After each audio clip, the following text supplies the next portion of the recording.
Good morning everyone. সোমবার একটা নতুন ব্লগ শুরু করলাম। ব্লগটা পুরো দেখতে থাকো, আশা করি তোমাদের ভালোই লাগবে। তো সকালবেলায় উঠেই না আজকে একটু পোহা বানাবো ব্রেকফাস্টে, আর যেটা আমরা তিনজনেই খাবো। তো ওই জন্য আগে মোটামুটি ফ্রেশ হয়ে রান্নাঘরে এসে চিড়েটা ভিজিয়ে দিলাম।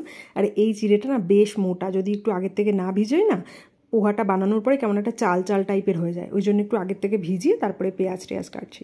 তো আলু গাজর টাজর এসব এখন আর কিছু দেবো না, তাড়াতাড়ি করার জন্য খালি পেঁয়াজ কাঁচা লঙ্কা ধনে পাতা যেটুকু জিনিস না দিলে নয় সেটুকু জিনিস দিয়েই করবো। তো ওই সমস্ত একটু কেটে টেটে নিচ্ছি। বেশি তাড়াহুড়ো ওই জন্যই করছি যে চিনির খাওয়ার টাইমটা হবে। আর সেই চিনি রাত্রিবেলায় ডিনার করে 9টা সাড়ে 9টায়। তো তারপরে তার বলি সেও আর ওঠেও না, আর কিছু সেরকম খায়ও না। ভোরবেলার দিকে কখনো সখনো একটু ব্রেস্ট ফিড করে। তো ওই জন্য না সকালবেলা উঠে তাড়াহুড়ো থাকে যে মেয়েকে আগে ব্রেকফাস্ট করানোর। যখন ও ওঠে, ওঠার পর আমি বেশি সময় নষ্ট করি না, তাড়াতাড়ি করে ওকে আগে খাইয়ে নিই, কারণ একটা লম্বা গ্যাপ থাকে। আর ডাক্তার বলেছে যে ও যদি নিজের থেকে না উঠে খেতে না চায় তাহলে ওকে যেন আমরা তুলে খেতে না ডাকি। তো ওই কারণেই যখনই ওঠে আগে ওকে খাইয়ে নিই। তো ভাবলাম ব্রেকফাস্টটা তাড়াতাড়ি করে রেডি করে রাখি, আর ও উঠলে তারপরে আমরা ঝপঝপ করে খাইয়ে দেবো। কড়াইতে থাকলে দেখবে একটু গরমই থাকে।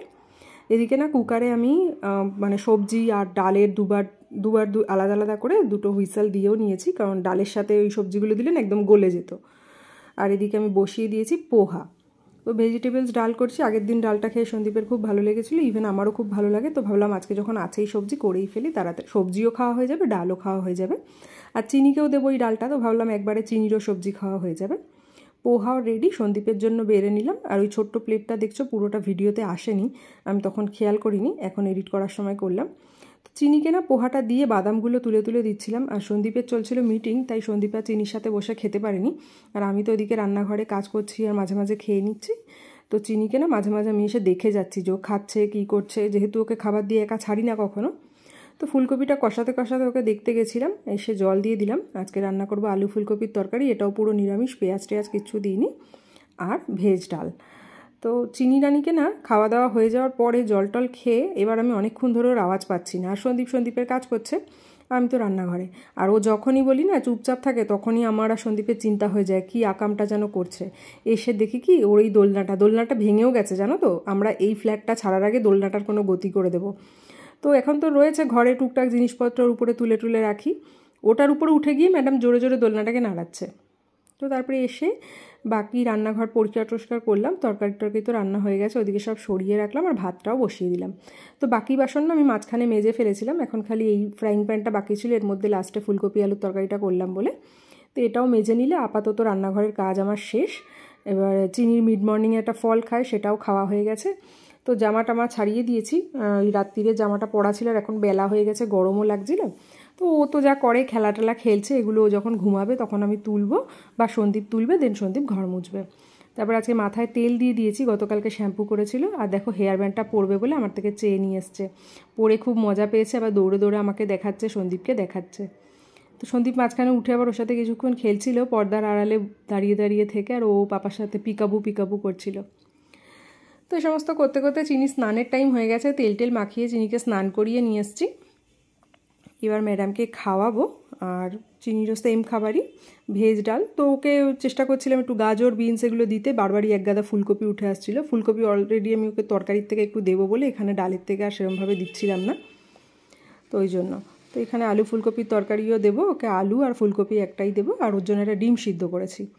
তো ওই কারণেই আর কি ডালের থেকে আর ফুলকপি দিচ্ছিলাম না, যে ওখান থেকে দেবো আবার এখান থেকেও দেবো। তো ম্যাডামকে এখন খাইয়ে দেবো। খাওয়া দাওয়া শেষ, ম্যাডামের জামা কাপড়ও চেঞ্জ হয়ে গেছে, পুরো গায়ে হাত পায়ে মাখিয়েছিল। আর আজকাল নিজে নিজে খেতে যায় তো সারা গায়ে হাত পায়ে মাখে, যেদিন আমি খাইয়ে দিই সেদিন জামা না ছাড়ালেও চলে।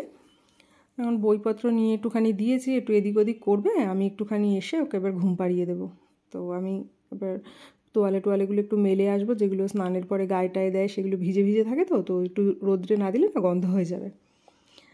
ম্যাডাম এখন ঘুমিয়ে পড়বে, চোখ মুখ দেখলে বুঝতেই পারবে অতটা জোর নেই, ঘুম পেয়ে গেছে অলরেডি, তাও একটুখানি বই নিয়ে এদিক ওদিক করছে। তো আমি স্নান টান করে গপুকে আজকে একটা নতুন জামা পরিয়ে দিয়েছি। এই জামাটা আগেও একবার দুবার পরেছে, কিন্তু বেশি পরা হয়নি, একদম নতুনই রয়েছে। তো স্নান টান করিয়ে গপুকে একটু বাইরে নিয়ে এসেছি। আর এখন পুজোও দেওয়া হয়ে গেছে, আর সন্দীপও গেছে ঘরটর মুছে স্নান করতে। সন্দীপ ঘর মুছে দিয়েছে, আমি পুজো দিয়েছি। এবার সন্দীপ স্নান করে আসলে আমরা খাবো। তো তো খাওয়া দাওয়া করার পরে এখানে পেপার বোর্ডটা জানো তো সন্দীপ সেই কবে এনেছে, ফ্রিজ থেকে 2 দিন ধরে বের করছি, আবার ফ্রিজে রেখে দিচ্ছি, খাওয়াই হচ্ছে না। আমি বললাম না, আজকে আমি এটাকে শেষ করবি, এটাকে আর ফ্রিজে ভরবো না। সন্দীপকে বলি ফালতু ফালতু এনে টেনে এসব রাখবে না, যখন দরকার হবে খাওয়ার জন্য তখনই কিনে আনবো, ফালতু ফালতু ফ্রিজে পড়ে থাকে। তো এসব করে টোরে গিয়ে চিনির পাশে একটু বিশ্রাম নিয়েছিলাম। আর চিনির যেহেতু আজকে তাড়াতাড়ি স্নান খাওয়া দাওয়া সব হয়ে গেছিলো, ঘুমও তাড়াতাড়ি হয়ে গেছে, তো বিকালবেলা উঠে গেছে এখন। তো এখন ওকে একটুখানি স্মুদি দেবো, কারণ ডিনার করতে তো সেই রাত্রিবেলা 9টা সাড়ে 9টা। তো ভাবলাম এখন স্মুদি দিই, মাঝখানে মাখানা দিয়ে দেবো ওখানে অল্প কয়েকটা ভেজে। স্মুদিতে ওই ওটস, ড্রাই ফ্রুটস দিয়ে এদিকে ড্রাই রোস্ট করে রাখলাম, এদিকে দুধটাও ঠান্ডা হচ্ছে একটু। তো চিনি যবের থেকে ওটস খায় না, ট্রু এলিমেন্টসের রোল্ড ওটসটা খায়, ওটা আমিও খাই আর কি। তো এবার আমরা প্রথমবার এই ওটসটা নিলাম, এটাও রোল্ড ওটস, আর দুটো আমার সেমই লাগলো, কোনো রকম কোনো পার্থক্য কিছু লাগলো না, দুটো সেমই ব্র্যান্ডের, মানে সেম টাইপেরই, ব্র্যান্ডটা খালি আলাদা। তো রোল্ড ওটস খাওয়ার ওই একটাই কারণ, মানে গ্লুটেন ফ্রি থাকে আর ডাইজেস্ট হতেও খুব ভালো হয়। আর যেহেতু চিনি ছোটো থেকে খায় ওটসটা, মানে যবের থেকে মোটামুটি সলিড শুরু হয়েছে, ওই 6 মাসের পর থেকে, 6 মাসের সময় দিইনি, 7 মাস থেকে মোটামুটি দিয়েছিলাম, তো তবে থেকে রোল্ড ওটসই খায়। আর খিচুড়ি করলেও ওটাই খায়, আর এমনিতেও স্মুদিতেও খায়, বা চিলা খেলেও ওটা খায়। এবার এখন আমরা মাঝে মাঝে একটু মশলা ওটস খাই, তো তখন আর আলাদা করে দিই না, তখন মশলা ওটসটাও আমাদের সাথে মাঝে মাঝে খেয়ে নেয়।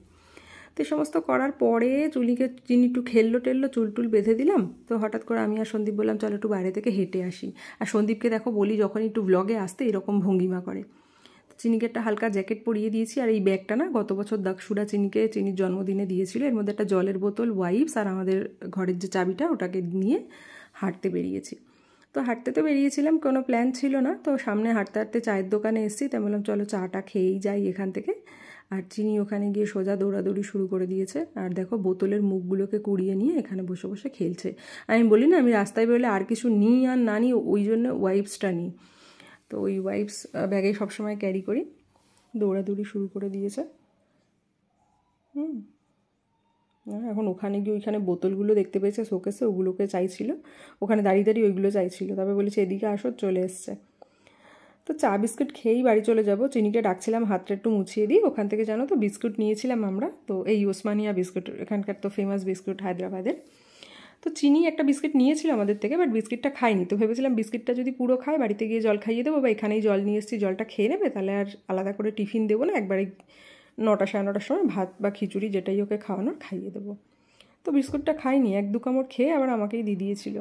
তারপরে রাস্তায় কি আমরা বাড়িতে আসছি, দেখো রাস্তায় সে হাঁটবে কিন্তু আমাদের হাত ধরবে না, ওই কারণে সন্দীপকে বলেছে ওকে শক্ত করে কোলে ধরে নিয়ে বাড়ি চলো, মেন রোডের উপরে হাত ছাড়া যাবে না।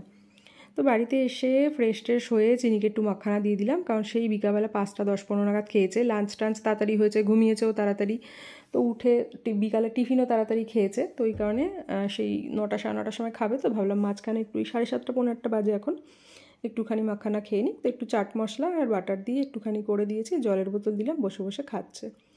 সন্দীপ জলও নিয়ে এসছে।